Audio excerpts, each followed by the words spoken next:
Hello friends, আমি অর্পণ। তো আজ ভিডিওটা খুবই ইন্টারেস্টিং একটা ভিডিও হতে চলে এসেছে, তাই কেউ ভিডিওটা স্কিপ না করে প্রথম থেকে শেষ অবধি দেখতে থাকা বন্ধুরা। তো ফেসবুকে একটা পোস্ট দেখলাম, যে পোস্টটা নিয়ে আমার কিছু ভুল ত্রুটি লেগেছে। দেখো, আমি সেই পেজটা সম্পর্কে বা সেই পেজের অ্যাডমিনকে গাঁজাখোরও বলতে চাই না, মদখোরও বলতে চাই না, পাতাখোরও বলতে চাই না। তার কারণ তারা অনেক ভেবে চিনতে কিছু ইনফরমেশন কালেকশন করেছে, সেটা দেওয়ার চেষ্টা করেছে। এখন অনেকেই কালেকশন করে, অনেকেই জানার চেষ্টা করে, গুগল করে নেয় ইন্টারনেটের মাধ্যমে।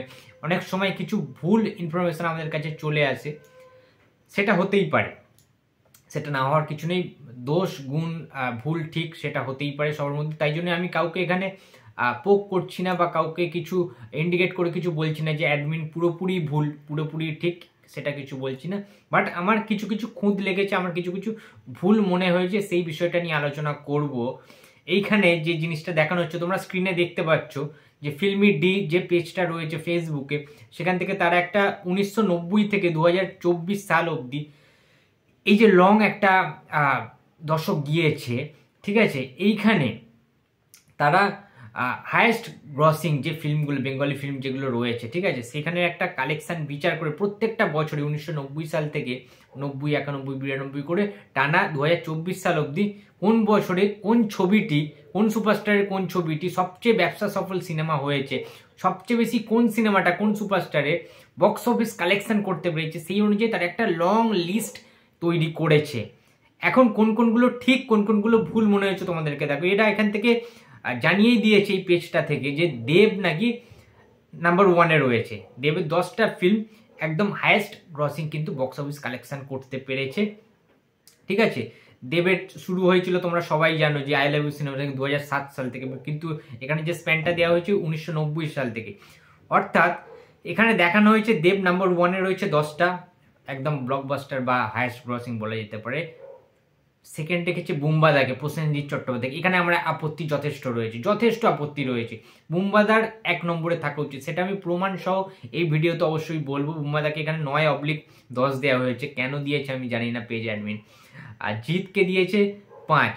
এখানেও আমার একটা আছে, জায়গা রয়েছে। জিতের এখানে 5 নয় 6 হওয়ার কথা।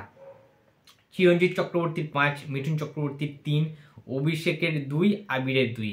এবারে দেখো, গত 30 বছরে, ঠিক আছে, প্রথম অভিনেতা হিসাবে, ঠিক আছে, 10টি হাইয়েস্ট গ্রসিং কালেকশন করতে পেরেছে নাকি দেব, এইটা তারা একদম হাইলাইট করেছে। তো এখানে আমি একটা জিনিস বলতে চাই, 1990-এ তারা বলেছে দেবতা, আমি মানলাম।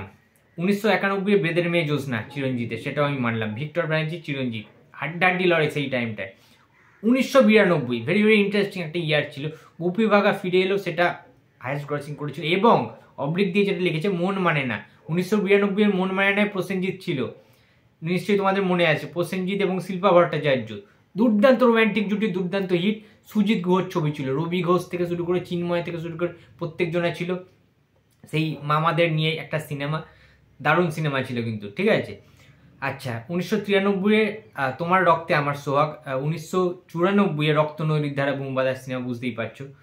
1995-এ কেঁচো খুঁড়তে কেউটে, এইখানে আমার ডাউট রয়েছে। 1995 সালে কেঁচো খুঁড়তে কেউটে চিরঞ্জিত চক্রবর্তীর যে ছবিটা ছিল, সেইটা নাকি হাইয়েস্ট গ্রসিং করেছিল। ভাই কিভাবে? আমার কাছে যতদূর যা আপডেট রয়েছে, যতদূর যে ইনফরমেশন রয়েছে, 1995 সালে কেঁচো খুঁড়তে কেউটে নয়, 1995 সালে সংঘর্ষ যে ছবিটা আমাদের রঞ্জন চৌধুরী ডাইরেকশানে ছিল, হরনাথ চক্রবর্তী পরিচালনা করেছিলেন, প্রসেনজিৎ, তাপস পাল, রঞ্জিত মল্লিক, ঠিক আছে, সেই যে ছবিটা, সেই মারপিট action full commercial package action mass commercial cinema ছিল সংঘর্ষ। সেই ছবিটা কিন্তু 1995 সালে highest crossing collection box office just তোলপাড় করে দিয়েছিল বক্স অফিস। সংঘর্ষ হবে 1995 সালে, এখানে এরা পুরোপুরি ভুল এটা কিন্তু লিখেছে। কেঁচো খুঁড়তে কেউটে নয়। কেঁচো খুঁড়তে কেউটের বাজেট কত ছিল, কালেকশন কত করেছিল, সংঘর্ষ সিনেমার বাজেট কত ছিল, সেটা হিউজ রেকর্ড তৈরি করেছিল গ্রাম বাংলায়। বহুদিন ধরে চলেছিল হাউসফুল সংঘর্ষ সিনেমা, রীতিমতো টিকিট ব্ল্যাক হয়েছিল সংঘর্ষের সময়, পুলিশ লাঠিচার্জ করেছিল গ্রাম বাংলার বিভিন্ন হলে, থিয়েটারে। এগুলো আমরা শুনেছি সবার মুখে, ঠিক আছে। তো সংঘর্ষ কিন্তু হবে ভাই, এটা মানতেই হবে। প্রসেনজিতের এখানে একটা অ্যাড হবে, ঠিক আছে, যেহেতু মাল্টিপল ছবি ছিল, অর্থাৎ মাল্টি স্টার কাস্টের একটা ছবি ছিল। প্রসেনজিৎ এবং তাপস পালের যৌথও যদি বলা যেতে পারে, সেটা কিন্তু অ্যাড হবে প্রসেনজিতের ক্ষেত্রেও তাপস পালের ক্ষেত্রে। ওকে, আচ্ছা 1996 ভাই আমার ভাই প্রসেনজিৎ, 1997 বকুল প্রিয়া প্রসেনজিৎ, 1998 বাবা কেন চক্র প্রসেনজিৎ। বুঝতে পারছো, পরপর পরপর ব্লকবাস্টার, মানে বক্স অফিস কিং বলো, তখন প্রাইম টাইম ছিল প্রসেনজিৎ চ্যাটার্জি ভাই, প্রাইম টাইম। ঠিক আছে, তো তারপরে 1999 জীবন নিয়ে খেলা রঞ্জিত মল্লিকের ছবি ছিল, সেটা দুর্দান্ত হিট করেছিল। হ্যাঁ, 2000 সাল আবার শ্বশুরবাড়ি জিন্দাবাদ, সেই প্রসেনজিৎ যুগ চলে এলো। 2000 সালে শ্বশুরবাড়ি জিন্দাবাদ হরনাথ চক্রবর্তী, 2001 সালে প্রতিবাদ, সেই হরনাথ চক্রবর্তী প্রসেনজিৎ জুটি। ঠিক আছে, আচ্ছা 2002 সালে সাথী, যে ছবিটা ছেড়ে দিয়েছিলেন বুম্বাদা, জিদ্দাকে সুযোগ করে দিয়েছিলেন। ঠিক আছে, কারণ তিনি বুঝতে পেরেছিলেন যে এখন একটা নিউ ফেস দরকার, নতুন একটা সুপারস্টারের মানে উত্থান দরকার রয়েছে। তাই জন্যই জিদ্দা সুযোগ পায়, এমন ফাটিয়ে জাস্ট অভিনয় করে দেন সাথী ব্লকবাস্টার। ঠিক আছে, 2002 সালেই যদি আমি বলি, আরও কিছু ছবি ছিল কিন্তু হায়েস্ট গ্রসিং করেছিল। দেবা সিনেমাটাও কিন্তু 2002 সালে, ঠিক আছে, সেটাও কিন্তু দুর্দান্ত চলেছিল মাস কমার্শিয়াল অ্যাকশন হিসাবে। যাই হোক, সাথী যেহেতু সবচেয়ে টপে ছিল 2002 সালে, সেক্ষেত্রে সাথী বলা যেতেই পারে, একদম একমত আছি আমি এটাই।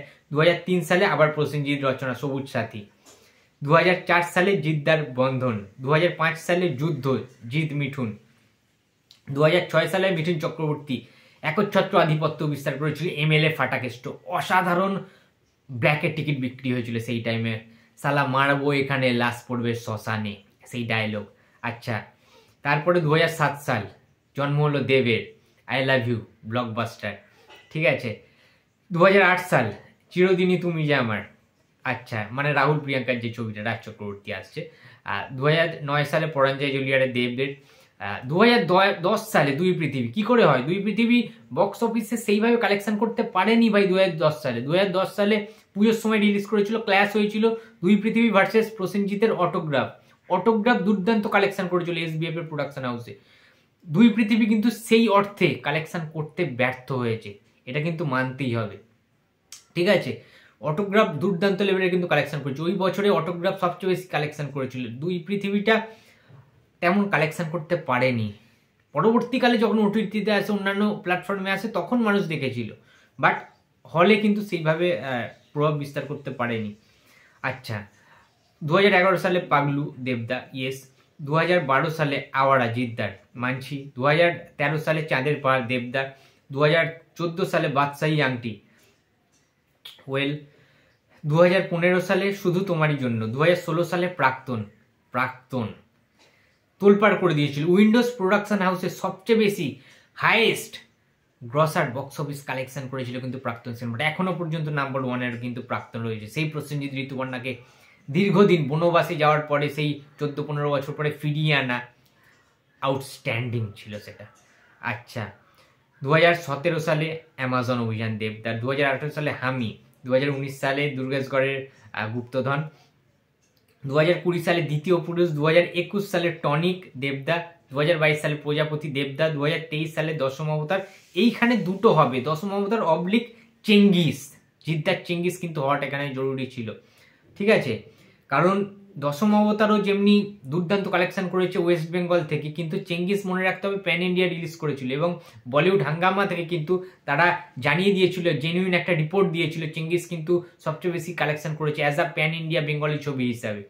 সুতরাং জিদ্দারও এখানে কিন্তু থাকাটা জরুরি ছিল দশম অবতারের সাথে সাথে পাশাপাশি 2023 সালে। এবং 2024 সালে খাদান। অযোগ্য নয় কেন? আমি যদি এখন প্রশ্ন করি, অযোগ্য তো অফিসিয়ালি ব্লকবাস্টার করে দেওয়া হয়েছিল, জানিয়ে দেওয়া হয়েছিল প্রোডাকশন হাউস থেকে।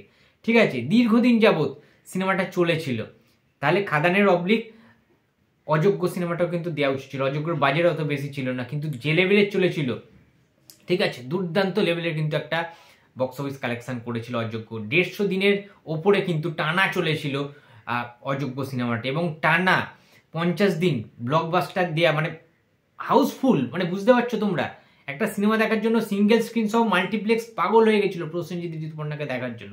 সুতরাং 2024 সালে আমি খাদানের সাথে সাথে অযোগ্যকেও কিন্তু রাখতে চাই। সুতরাং সেই হিসাব করেও যদি 30 বছরের দেখা হয়, প্রসেনজিৎ চ্যাটার্জি ভাই এগিয়ে আছে।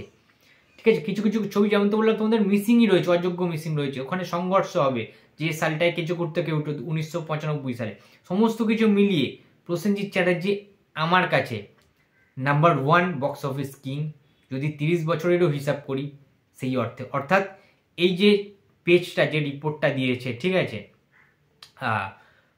এই পেজটার কথাই আমি বলছি। অ্যাডমিনকে কোনো রকম দোষারোপ করছি না, আমি কোনো রকম খারাপ কোনো মন্তব্য করছি না যে অ্যাডমিন রয়েছে, বাট কিছু কিছু জায়গায় ভুল রয়েছে এবং নাম্বার 1 পজিশন কিন্তু প্রসেনজিৎ চ্যাটার্জি এখনো অবধি স্টিল নাও হোল্ড করে রয়েছেন। তাই জন্য আমার মনে হয় যে the king of Tollywood industry, mister industry Prosenjit Chatterjee ছিল নাম্বার 1, আছে এবং থাকবে।